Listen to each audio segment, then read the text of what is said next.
मिटा दीजिए। ये पुनरपि जन्म पुनरपि मरणम, बार बार जन्म बार बार मृत्यु के प्रपंच से कैसे छूटा जाए वो हमको बता।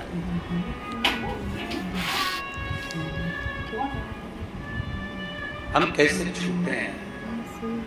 और भोलेनाथ सुना दो ऐसी कथा जिसे सुनकर मैं भी अमर हो।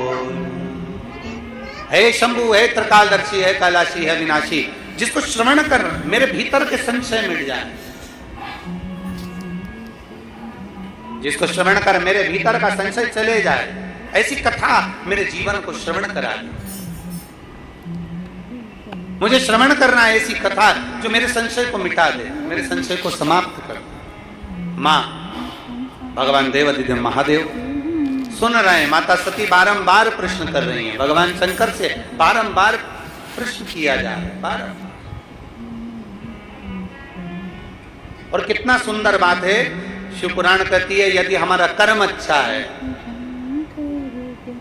यदि हमने श्रेष्ठ कर्म करा है, तो हमको भगवान को ढूंढने की जरूरत नहीं पड़ती, बाबा देवादिदेव महादेव हमको ढूंढता है।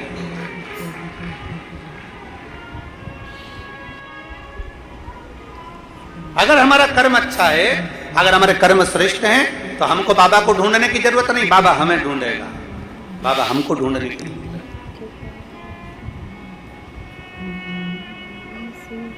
कर्म अच्छा करिए। अभी भिलाई की कथा में हमने एक बात कही थी कि बन सके जिस बच्चे को एजुकेशन की जरूरत है, अच्छी पढ़ाई की जरूरत है, और बच्चा अच्छा पढ़ना चाहता है, तो उस बच्चे को अच्छी पढ़ाई कराए। किसी को चिकित्सा की जरूरत है और बहुत बीमार व्यक्ति है और उसको चिकित्सा की जरूरत है, तो उसको अच्छी चिकित्सा कराए। किसी को एजुकेशन चाहिए, उसको एजुकेशन दिलाया जाए। किसी को चिकित्सा चाहिए, उसको चिकित्सा दिलाई जाए, जिससे वो अच्छे से अपने जीवन को आनंद पूर्वक जी सके, वो आगे बढ़ सके।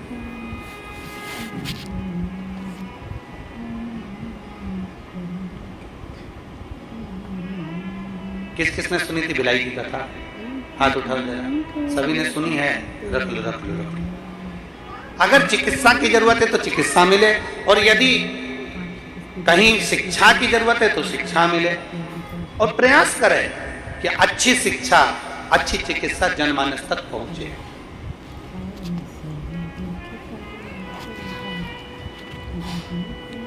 सती मैया कह रही है कि मेरे भीतर का संशय मिटा। कर्म अच्छा है तो आपको परमात्मा को ढूंढने की जरूरत नहीं, परमात्मा आपको ढूंढे। और अगर कर्म बेकार है, समय की अवस्था धीरे धीरे धीरे धीरे आती जाती है और मालूम पड़ जाता है कि हमारा आने वाला समय कैसा है। बचपन में कुछ अच्छा करा है तो जवानी में प्राप्त होता है, और जवानी में कुछ अच्छा करा है तो अधेड़ी में प्राप्त होता है, और अधेड़ी में कुछ अच्छा करा है तो बुढ़ापे में प्राप्त होता है। और यदि हम पूर्व से ही केवल थोड़ा थोड़ा थोड़ा थोड़ा पाप कर्म हमारा इकट्ठा होता गया, तो बुढ़ापे में ये मत सोचना कि बहू तो रोटी दे देगी, बुढ़ापे में यह मत सोचना कि परिवार के लोग जी हजूरी कर लेंगे। अगर बुढ़ापा आते आते अपने ही अपने को ताना दे रहे हैं, बुढ़ापा आते आते अपने ही अपने को गाली दे रहे हैं, बुढ़ापा आते आते अपने ही अपनों को अपशब्द कर रहे हैं, तो फिर यह मानकर चलना कि हमने पूर्व का कर्म थोड़ा श्रेष्ठ नहीं कर पाए, इसलिए आज हमको सुनना भी पड़ रहा है और सहना भी पड़ रहा है। अरे मत बुरे कर्म कर बंदे वरना पछताएगा, भगवान की आंखों से तू बच नहीं पाएगा, तू बच नहीं पाएगा। अरे ओ अज्ञानी मत करना नादानी, अरे ओ अज्ञानी मत करना नादानी। तेरे कर्म का फल भी तू ही पाएगा, जैसा किया तूने तेरे आगे आएगा। मत बुरे कर्म कर बंदे वरना पछताएगा। भगवान की आंखों से तू बच नहीं पाएगा, तू बच नहीं पाएगा। अपने कर्म थोड़े श्रेष्ठ करो, जितना बन सके श्रेष्ठता का कर्म थोड़ा थोड़ा करते चलिए, थोड़ा थोड़ा बहुत। ये मेरी जीजियां बेटी है ना, इनको ज्यादा पैसा नहीं मिलता है, ये तो थोड़ा बहुत मायके गई, पापा ने दे दिया, माँ ने दे दिया, बाबूजी ने दे दिया, महतारी ने दे दिया, थोड़ा थोड़ा इकट्ठा करती है। बच्चों का मिलता है वो इकट्ठा कर लेती है, थोड़ा सा पति देवता दे देते हैं वो इकट्ठा कर लेती है, थोड़ा कहीं कोई मेहमान पावना आ गया, कहीं से धन आ गया तो वो इकट्ठा। जो नौकरी करती है उनका नहीं कर रहे हो, जो सर्विस कर रहे हैं उनका हम नहीं कर रहे हैं, हम तो जो घर की दीदियां हैं, घर की हमारी बहनें, हमारी जीजियां हैं, हम उनका करें थोड़ा थोड़ा थोड़ा थोड़ा, 50, 100, 500, 200, 25, 50, 100, 500, 200 इकट्ठा कर लें। किसके लिए इकट्ठा कराएं? बोलो बोलो जरा जीजियां, बोलो जरा जम के। खुद के लिए बोलो जम के, नहीं। किसके लिए इकट्ठा करा? ये पैसा इकट्ठा करा जब बच्चों को जरूरत पड़े तो मैं निकाल कर दे सकूं, और पति को जरूरत पड़े तो मैं निकाल कर दे सकूं, ये उस समय के, खुद के लिए नहीं।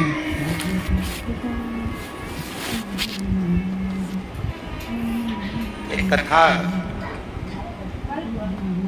अमलेश्वर की कथा में हमने कहा था कि स्त्री से उसकी उम्र मत पूछो, और पुरुष से उसकी आय मत पूछो। स्त्री से उम्र मत पूछो और पुरुष से, जम के बोलो जरा, आय मत पूछो। क्यों?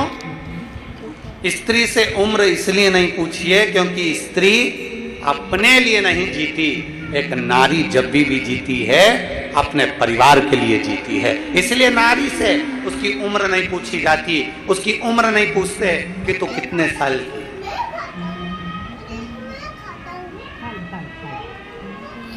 स्त्री से उसकी उम्र नहीं पूछी जाती कि तू कितने वर्ष की है। और पति से, ये जितने मेरे जीजा बैठे हैं यहाँ पे और जितने आस्था चैनल पर जीजा कथा सुन रहे हैं, इनसे इनकी आय नहीं पूछी जाती, तुम कितना कमाते हो, कितनी आवक हो रही है, कितने की फसल गई, कितना आया, नौकरी करते हो, सर्विस करते हो, कितना मिलता है, कितना कटता है और कितना मिलता है, इनसे नहीं पूछा जाता। स्त्री से उम्र मत पूछो और पति से उसकी आय मत पूछो, क्योंकि घर का पिता, घर का पुरुष जब भी कमाता है अपने लिए नहीं कमाता, वो अपने परिवार